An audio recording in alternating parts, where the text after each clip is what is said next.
Assalamualaikum warahmatullahi wabarakatuh.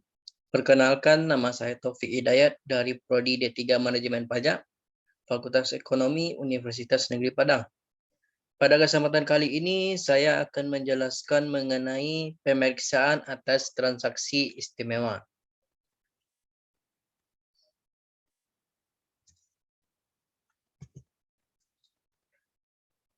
Adapun pokok pembahasan pada kesempatan kali ini yaitu terdiri 8 topik, yaitu yang pertama, pemeriksaan transaksi istimewa. Yang kedua, kewenangan otoritas pajak. Yang ketiga, parameter pihak pemilik hubungan istimewa.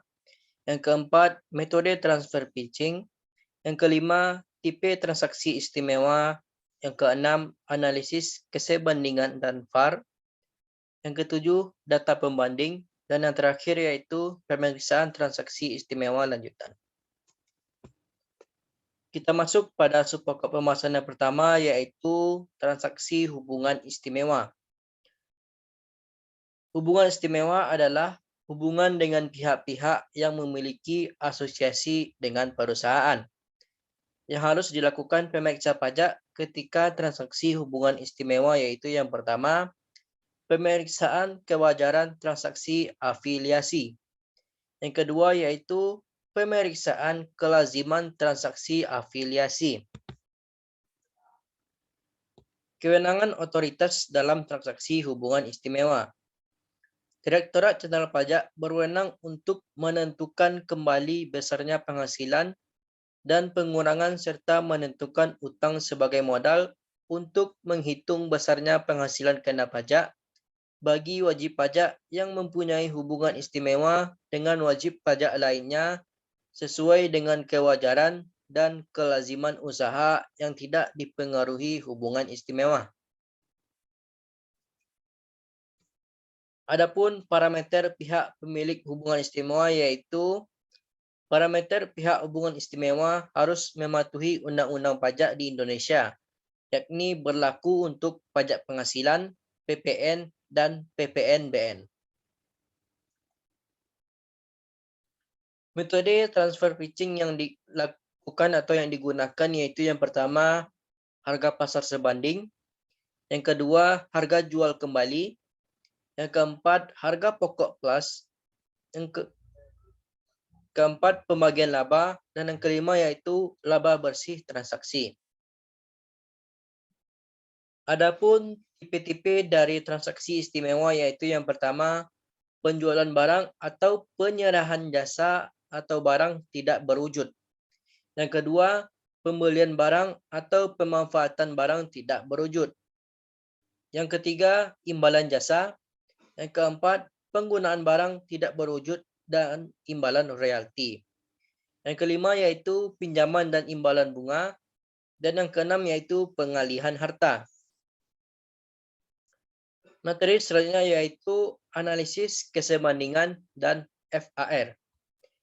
Untuk dapat menentukan nilai kewajaran dalam transaksi istimewa, nilai transaksi harus dibandingkan dengan nilai pembanding. Sebelum melakukan pembandingan hasil transaksi dalam penerapan prinsip kewajaran, maka terlebih dahulu harus dilakukan pembandingan kondisi transaksi afiliasi dengan kondisi transaksi independen yang akan dijadikan sebagai pembanding.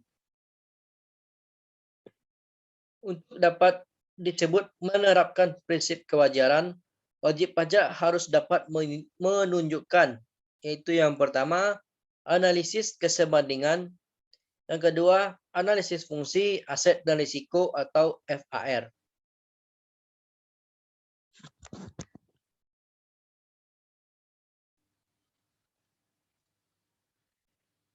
Adapun data pembandingnya yaitu yang pertama, komersial database, yang kedua, brosur-brosur dan majalah bisnis dan ekonomi. Yang ketiga, data harga pasar atau harga patokan dari regulation atau otoritas. Yang keempat, data harga patokan barang impor dari Direktorat Jenderal Bea dan Cukai. Yang kelima, data harga produk-produk tertentu dari Badan Pusat Statistik. Dan yang keenam yaitu benchmarking internal Direktorat Jenderal Pajak berupa rasio-rasio keuangan untuk industri sejenis. Untuk mempelajari SPT dan berkas ada wajib pajak merupakan fungsi dari pemeriksaan transaksi istimewa. Yang kedua yaitu melakukan analisis laporan keuangan.